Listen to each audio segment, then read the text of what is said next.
दोस्तों, cold drink पीने वाले लोग बच्चा पैदा क्यों नहीं कर सकते? आखिर कोल्ड ड्रिंक कैसे हमारे शरीर में मौजूद फेफड़ों को फाड़ देती है और कोल्ड ड्रिंक पीने के बाद डकार क्यों आती है? क्या आपने कभी सोचा है कि जिसे आप ठंडा समझकर पीते हैं वो शरीर में जाने के बाद आखिर करता क्या है? कोल्ड ड्रिंक पर अगर सबसे ज्यादा किसी चीज के बारे में सवाल उठाया जाता है तो वो है इसमें मौजूद चीनी। लेकिन आपको जानकर हैरानी होगी कि चीनी का नुकसान तो बस एक ट्रेलर है। इसमें और भी इतनी सारे नुकसान पहुंचाने वाली चीज मौजूद है जिसके बारे में ज्यादातर लोग नहीं जानते। सबसे पहले तो लोगों में ये गलतफहमी है कि कोल्ड ड्रिंक पीने से पेट की गैस बाहर निकलती है। इसलिए चलिए आज हम शुरुआत यहीं से करते हैं। कोल्ड ड्रिंक में सबसे ज्यादा पानी की मात्रा होती है। अब यहाँ पानी मतलब आपके घर में आने वाला पानी नहीं, बल्कि सभी तरह के कोल्ड ड्रिंक को बनाने के लिए कार्बोनेटेड वाटर का इस्तेमाल किया जाता है, जिसे सोडा वाटर के नाम से भी जाना जाता है। एक ऐसा पानी जिसमें कार्बन डाइऑक्साइड गैस पहले से ही मिलाया गया होता है। यही वजह है कि कोल्ड ड्रिंक पीने के बाद बार बार डकार आने लगती है, क्योंकि जो गैस कोल्ड ड्रिंक में पहले से मौजूद होती है शरीर में जाने के बाद हमारा शरीर उसे बाहर निकालने की कोशिश करने लगता है, जिससे लोगों को ऐसा लगता है कि उनके पेट की गैस बाहर निकल रही है। दोस्तों, कोल्ड ड्रिंक को किसी ग्लास में निकालने पर आप खुद भी गैस को ऊपर आता हुआ आसानी से देख सकते हैं। लेकिन फिर भी देखा जाए तो ये तो एक छोटा विलन है जो कि पीते वक्त आपके दांतों के ऊपरी परत को और आपके शरीर को थोड़ा बहुत नुकसान पहुंचा सकता है। लेकिन मेन विलन तो अभी भी बाकी है। कोल्ड ड्रिंक एक ऐसी चीज है जिसमें पचाने लायक कुछ भी नहीं होता, इसलिए छोटी आंच से होकर सीधे खून में पहुंच जाता है। एक 500 मिलीलीटर की कोल्ड ड्रिंक में लगभग 40 से 50 ग्राम चीनी मौजूद होती है, जो कि ऐसे देखा जाए तो 10 से 12 चम्मच के बराबर होती है। जब इतनी चीनी एक ही बार में हमारे शरीर में जाती है तो हमारा शरीर इंसुलिन नाम का हार्मोन बहुत ज्यादा मात्रा में रिलीज करने लगता है, जिससे कि डायबिटीज जैसी बीमारी होने का खतरा भी बहुत ज्यादा बढ़ जाता है। चीनी हमारी आंतों में मौजूद अच्छे बैक्टीरिया को भी मारने लगता है, जिससे कि पाचन शक्ति भी धीरे धीरे कमजोर होने लगती है। जब खून में इतनी ज्यादा चीनी एक ही बार में ग्लूकोज के रूप में पहुंचती है तो हमारा शरीर उसे फैट के रूप में तब्दील करने लगता है।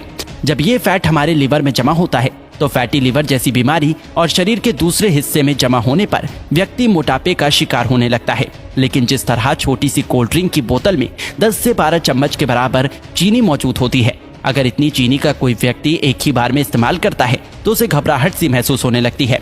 लेकिन कोल्ड ड्रिंक के इस्तेमाल करने पर ऐसा कुछ भी नहीं होता, क्योंकि कोल्ड ड्रिंक में एक और केमिकल का इस्तेमाल किया जाता है जिसे फॉस्फोरिक एसिड के नाम से जाना जाता है। ये केमिकल चीनी की मिठास को कम तो करता ही है, साथ ही साथ ये कोल्ड ड्रिंक को एक टैंगी टेस्ट प्रोवाइड करता है। बार बार कोल्ड ड्रिंक का इस्तेमाल करने पर उसमें मौजूद ये फॉस्फोरिक एसिड शरीर में कैल्शियम को एब्सॉर्ब होने से रोकने लगता है, जिससे कि शरीर में कैल्शियम की कमी हो जाती है और हड्डियां भी धीरे धीरे कमजोर होने लगती हैं।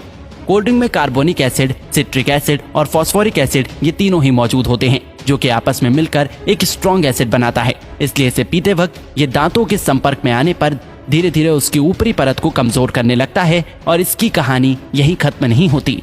आपको क्या लगता है कि सिर्फ शराब या फिर ड्रग्स की लत लगती है? अगर आप ऐसा सोचते हैं तो बिल्कुल गलत सोचते हैं। कोल्ड ड्रिंक बनाने वाली कंपनी इतनी बेवकूफ नहीं है जो कि अपने शिकार को यूं ही जाने देगी। हाँ, एक बात और याद आई, कोल्ड ड्रिंक को सॉफ्ट ड्रिंक के नाम से भी जाना जाता है। सॉफ्ट बोल के लोग इसे इतना सॉफ्ट समझ लेते हैं कि उसे लगता है कि इसे पीने से कुछ होता ही नहीं, लेकिन ये आपकी भूल है। कोल्ड ड्रिंक में दो ऐसी चीजें मौजूद होती हैं जो कि धीरे धीरे बंदे को अपना दीवाना बना देती है। कोल्ड ड्रिंक में शुगर और कैफीन जब दिमाग तक पहुंचता है तो इससे डोपामिन नाम का हार्मोन रिलीज होने लगता है, जिससे थोड़ी देर के लिए बंदे की सुस्ती गायब हो जाती है और बहुत अच्छा महसूस होने लगता है। लेकिन अफसोस की बात यह है कि ये खुशी ज्यादा देर तक नहीं रहती। थोड़ी देर में ही बंदा पहले से भी ज्यादा थका हुआ महसूस करने लगता है।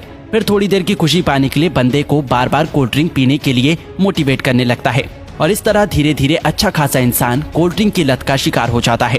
दोस्तों, कोल्ड ड्रिंक पे दो चीजें ऐसी भी होती हैं जिसमें कैंसर जैसी बीमारी पैदा करने की ताकत होती है। एक तो कोल्ड ड्रिंक को खराब होने से बचाने के लिए इसमें पोटेशियम बेंजोएट जैसे प्रिजर्वेटिव का इस्तेमाल किया जाता है, जो कि शरीर में जाकर बेंजीन बनाता है और बेंजीन कार्सिनोजेनिक होता है, जो कि कैंसर जैसी बीमारी को पैदा कर सकता है। आपको क्या लगता है इसका खूबसूरत ब्राउन रंग बस यूं ही है? अब इसे कंपनी की मजबूरी समझे या फिर हम लोगों की बेवकूफी? जब तक कि कोई भी चीज देखने में अच्छी ना हो लोग उसे खरीदते ही नहीं। इसलिए सिर्फ कोल्ड ड्रिंक पे ही नहीं बल्कि बहुत सारी चीजों में आर्टिफिशियल कलर का इस्तेमाल किया जाता है। कभी कभी तो लोग घर में भी कुछ खाना बनाते हैं तो उसमें कलर डाल ही देते हैं। शायद ज्यादातर लोगों को ऐसा लगता है कि जो रंगीन चीजें वो खाते हैं वो पेट में जाकर पेंटिंग बनाती है। नहीं तो भला कोई भी इंसान इतनी खतरनाक चीज को अपने खाने में कैसे डाल सकता है। ज्यादातर आर्टिफिशियल कलर कार्सिनोजेनिक होते हैं जो कि शरीर में कैंसर जैसी बीमारियों को जन्म देने की ताकत रखते हैं। अब आपको पीना ही है तो कुदरत के बनाए कोल्ड ड्रिंक पियो, कोई कमी नहीं है। ये टेस्ट में भी अच्छे हैं और आपके शरीर को भी फायदा पहुंचाता है। तो दोस्तों इसी तरह कोल्ड ड्रिंक हमारे शरीर को नुकसान पहुंचाता है।